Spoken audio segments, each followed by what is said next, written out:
second day, we have the very first session in which Professor Jitendra Tomar sir and Professor Arpan Sinha sir will be guiding you on certain very important formalities and activities regarding the third year, more specifically as the final year of your program. Then the second session that we have with you is on 10:30, which is an industry interaction. We have two guests from the corporate to guide you on digital marketing and entrepreneurship, respectively. Then the final session in the pre-lunch session will be on alumni interaction. We have shared with you a poster in which three alumni of Amity School of Business will be guiding you and will be sharing their experiences with you. So over to Jiten sir and Arpan sir for the first session. Thank you. Thank you, ma'am. Thanks a lot. Sharing my PPT. Okay.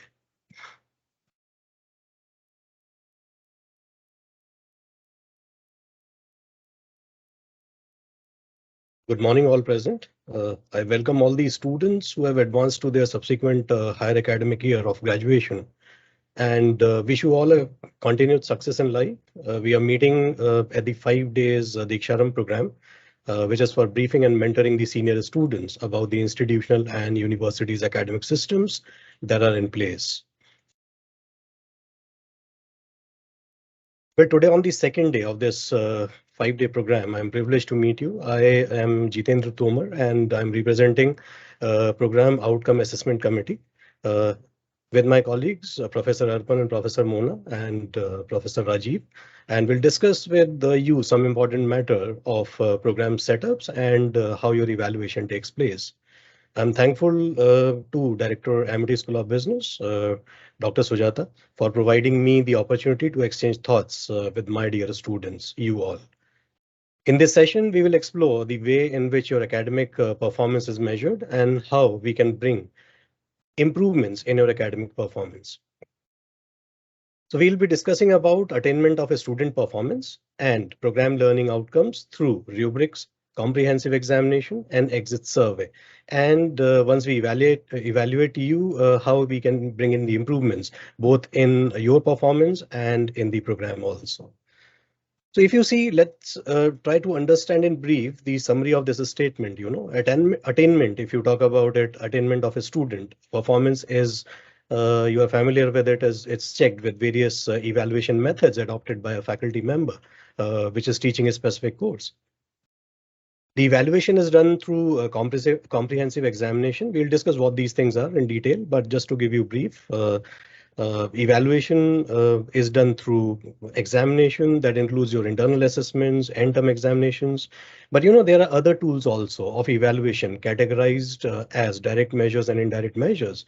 You may not be familiar with that, and that's why it's our duty to make you familiar with these evaluation techniques.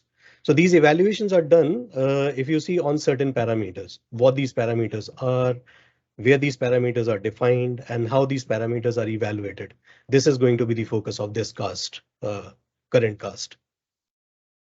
So in short, to give an idea, these parameters are defined in a program education outcome, program learning outcomes of every program, which is defined as per the program mission. And these parameters relate to what the student should achieve while pursuing the program, and not only while pursuing the program, and we also measure these parameters based on the achievements of a student once he passes out the program and becomes an alumni. So let's see and discuss these details and concept. So when we at Amity are pitching an academic program, in addition to the content that is offered in a curriculum, with great caution, it is made sure that every program includes program mission statement, program description, program education outcomes, learning outcomes. We in short call it PEOs and PLOs, and of course, outcome assessment plan, which you are very much familiar with as you have gone through the undergone assessments of various subjects. So we will try and understand these one by one. So program mission statement, every program at Amity is having a program mission statement. A program mission statement of a BBA program is given here with. So if you can go through it, it says the BBA program aims at developing business leaders having functional knowledge of all the domains of management. The program aims to develop students with critical thinking and problem solving skills and an aptitude to meet challenges of the contemporary business world. Subsequently, enrich their knowledge to assess and capitalize on opportunities through innovation, creativity, resource maximization, and technology usage to enhance their employability skills and make them Industry 4.0 ready. So similarly, if you see, this is only the mission statement of BBA program. If you see all the programs at ASB, whether BBA, BBMNS, FSNM, FBE, Family Business and Entrepreneurship, and of course the integrated program of BB plus MBA, all incorporate the program mission statement. So once we are able to define the mission, we will be able to describe the program, and that's what is on the upcoming slide. So second comes the program description, which is also incorporated in all the programs. So as you have seen previously, program mission statement emphasize on the aim of the program. The program description statement gives summary detail of the program. Here again, we are seeing the program description of a BBA program. So this is a description, and every program is having it. I suggest every attendee here to please go through your program structure and see and read these in details. After program discussion, once we are clear what we intend to do in a program, which is defined by program mission, we frame the PEOs. And program education outputs, if you see, are broad statements that describe what graduates are expected to achieve a few years after the graduation. So your assessment is based on, as I've said previously, also not only on at the time when you are pursuing a program, but it is also about assessing our alumni about the values they are creating in the professional world when they move out of the program. So PEOs are being defined, and a total of 9 PEOs, if you see, are being defined in all ASB programs. To put these in shots, if you see PEO 1, it talks about instilling the management principles and impart their application in the real world. That's what the student should be able to do. PO2, if you see, the student will develop the competencies to learn. Coming to 3, you see, gain competencies to ensure effective individual and organizational growth wherever they are, using IT and research and meeting the criterions of Industry 4.0. 4, if you see, a student shall be able to amalgamate learning from theory and experience, use of skills, emphasize on that, and they can use these skills across functional areas in making effective decisions when they are joining Industry 4.0. 5, if you see, just go through the keyword, apply appropriate communication skills. They should be able to do it to be an influential manager. And there's we define the attributes, what a student is supposed to have. Coming to the 6th one, students will recognize and understand the use of assertiveness and influential skills. That's very much important for the leadership. Develop positive outlook. If you see the 7th, develop positive outlook to be a managerial leaders. 8, if you see, just see the keywords, able to contribute to society as a responsible citizen with proven expertise which they have developed while executing this, while pursuing this program. And if you see the 9th one, critically appraise lifelong learning. Learning does not end with the program. You keep on learning, and that's why we need feedbacks from the alumni also to improve our programs, as well as what we should incorporate as pedagogies also in various programs. So these PEOs are being defined. So what a person should be achieving after he passes out the program is defined in the PEOs.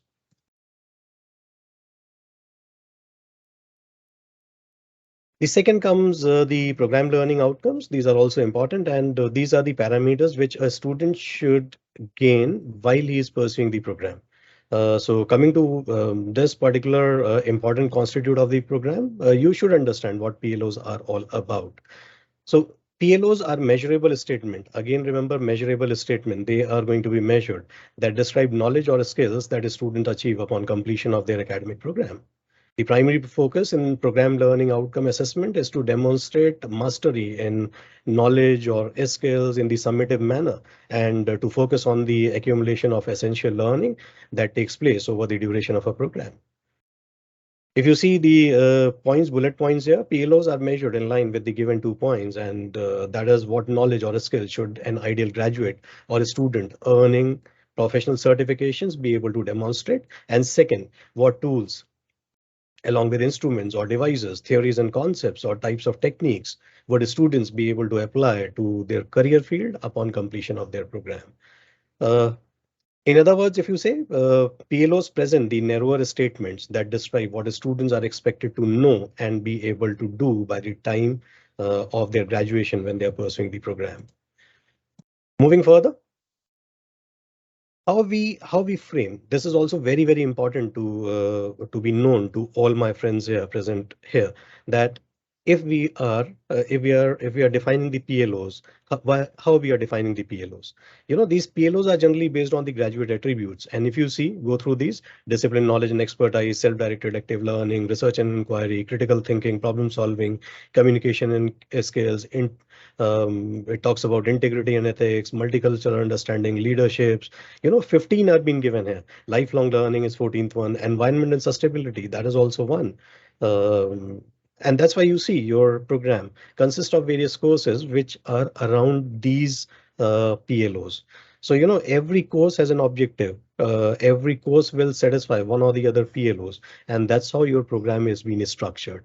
Uh, Moving further, if you see, these are the keywords. These are the graduate attributes around which we frame the PLOs. So if you see in brackets, PLO1 bracket gives the graduate attribute.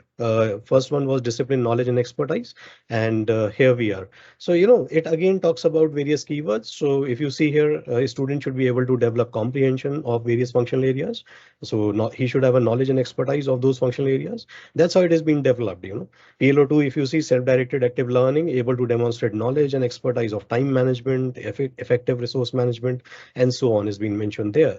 Third talks about use appropriate research methods, tools, and techniques for business growth and managing changes. And you must have seen that you go through various NTCCs. Currently, you are going through the internship also, which actually teaches you the research methods. We also have the courses like research methodology to be part of your program so that you learn basic research methods.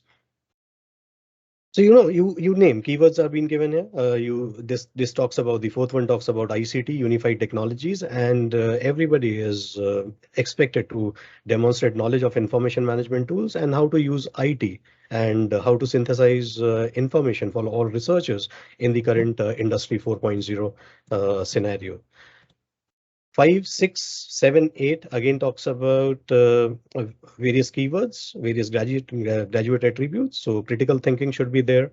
Communication skills, you have the courses of communication, and communication skill does not stop at the course only.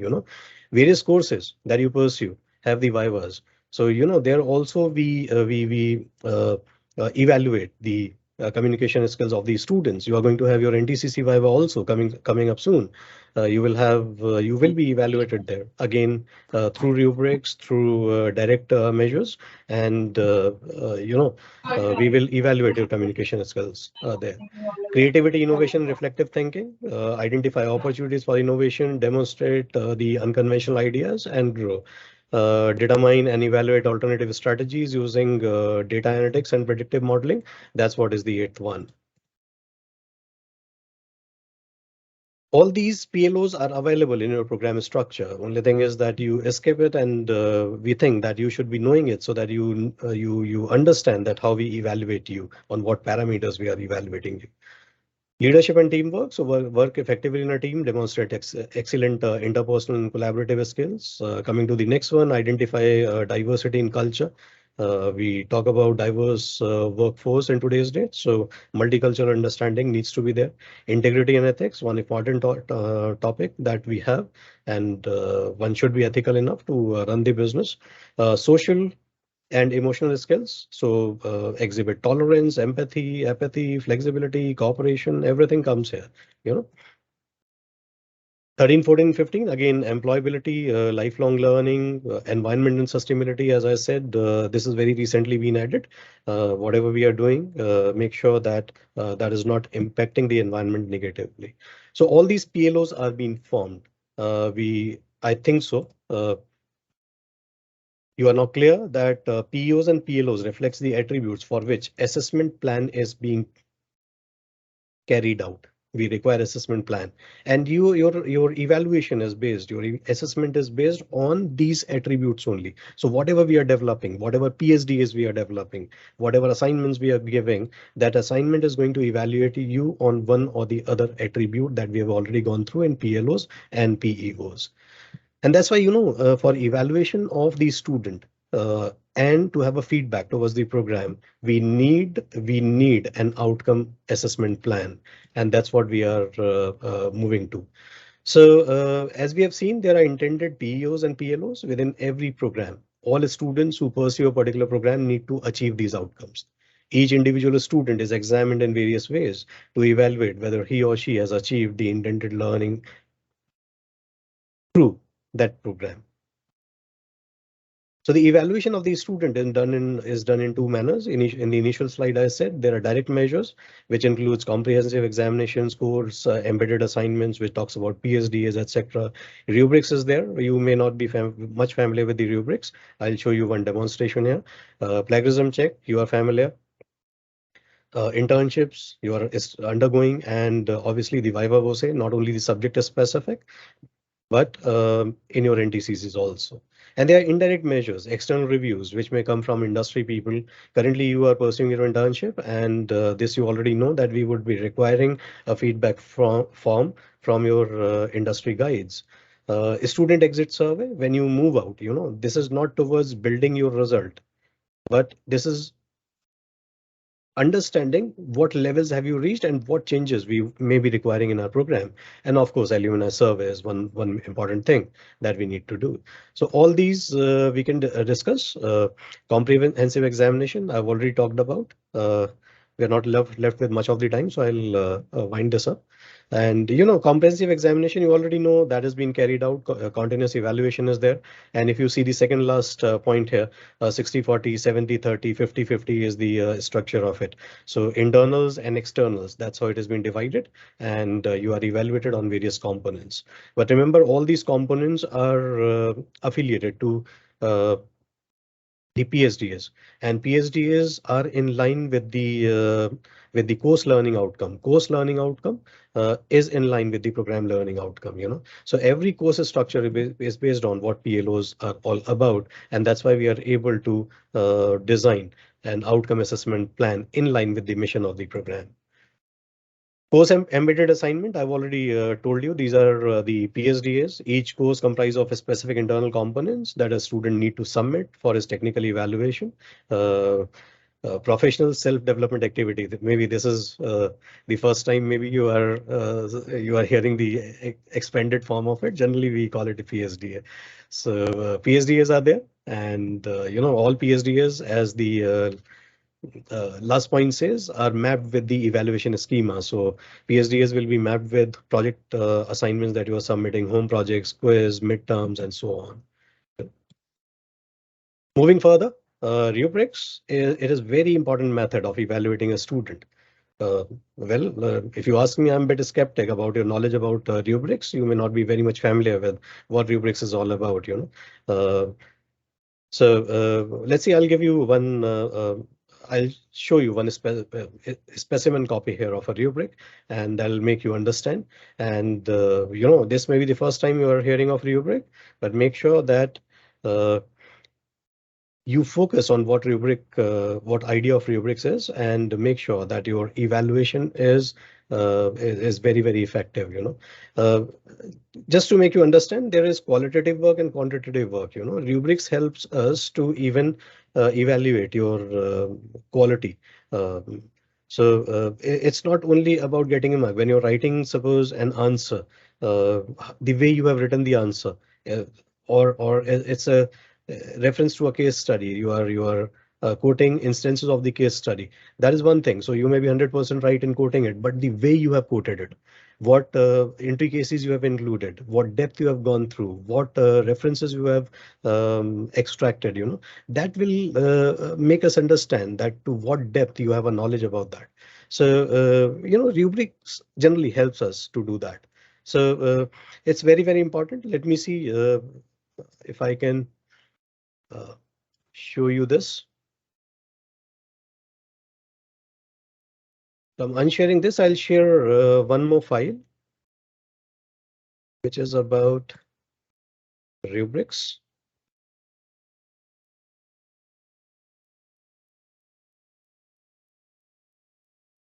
See this.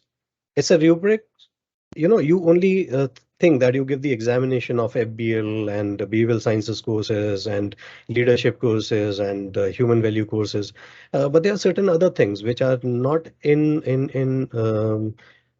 say numerical form. Those are in qualitative form that you go through. These are the parameters on which you are going to be evaluated. These are say 14 parameters being given here, and they have said every parameter is having some scale associated with it. So if I click here, there's a scale here. If I click here, there's a scale here, and this is not having any number here, but you are evaluated on that. So make sure that you work on every aspect. It's not only about writing the examination. It is about quality of writing that examination. It is not about giving the viva. It is about quality of giving the viva. So this is about FBL. If I click on this tab, this is of communication skills and leadership and teamwork. You have various subjects for it. We may have unified uh, rubrics for it. There are again 15 questions here. Every question is having some scale into it. This is about your HVCO, human skills and emotional skills. Again, uh, there are some parameters here which are evaluated on the scale. So all these are there. There is no specific marks which have been given here, but this whatever is being recorded here leads to the marking of you. So again, unsharing this. I'll share the slide again. So now I was talking about the rubrics. So moving ahead, rubric is one. Plagiarism check. You all are aware of plagiarism check, and Amity has its own plagiarism policy. So you are familiar with it. One NTCC you have already gone through in the break of semester 2 and semester 3, break in between that. Currently, again, you are going through the NTCCs. More NTCCs will also come. Dissertation is going to be of very, very high credits. So make sure that whatever work you do is done uh, in originality, because plagiarism helps us to assess you that how well you have learned and how well you are able to express yourself, your thoughts and your knowledge, not inheriting somebody else's knowledge and quoting it there. So plagiarism check is there. Internships, again, those are direct measures, and internships have their own advantages. Um Advantages are being given. If you see point 3, build work experience, enhance your resume, develop work ready skills that employers may demand, strengthen your network while you're working, and you may select your career choices also. So these internships are evaluated to see the extent of learning that a student has had while being on a limited time profession. So after internship, viva voce, not to be expressed much on this. Uh, It's a form of oral assessment, and this leads to extempore expression of yours. So when we are putting up the queries, your evaluators are putting up the queries. There comes your own thought. You express your own thought, and that's an extempore that you are practicing. And extempore quality of that will be influenced by the quality of learning that you have. So this helps us to evaluate you. Please make sure that whenever you are giving a viva, uh, you give quality vivas. Uh, this is indirect measure of evaluating you, feedback from industry guides. So as I've already told you, we'll be trying to access some feedback from current industry guys that you have in your internship. When the evaluation happens of your NTCC, the board that takes Viva may comprise of external reviewer, a person from the industry or a person from the alumni board, and we also take the feedback from the recruiters when they come here to recruit people. Uh, Student exit surveys. This has been designed to carry questions to collect information from the students who are exiting, and uh, to understand what is their current situation, career goals, and if they plan to go to higher education or if they plans to go to some other field. So exit surveys are being taken, and the objective of the survey is to gather information on how well the student has met the POs and PLOs and so on. And here comes the alumni survey, which is again very, very important. So we keep on taking these surveys from alumni, and you may go through these points. Number of points are here, and we try to enhance the learning curve of the current student based on the feedbacks of the alumni, and we also bring in the changes in our current program. So by this time we are able to understand that all PLOs are being evaluated, and if you see the table, though the font size is very, very less, this is the PLO of FBE program and PLO 1 and PLO 2, which is in green here. And if you see, there are some direct measures and indirect measures through which this PLO will be evaluated. And that's all. As we have seen, 15 PLOs are there. Every PLO is reflected with the direct or indirect measure that we are going to adopt while evaluating students in that program. So coming to this, I will skip to the last slide. So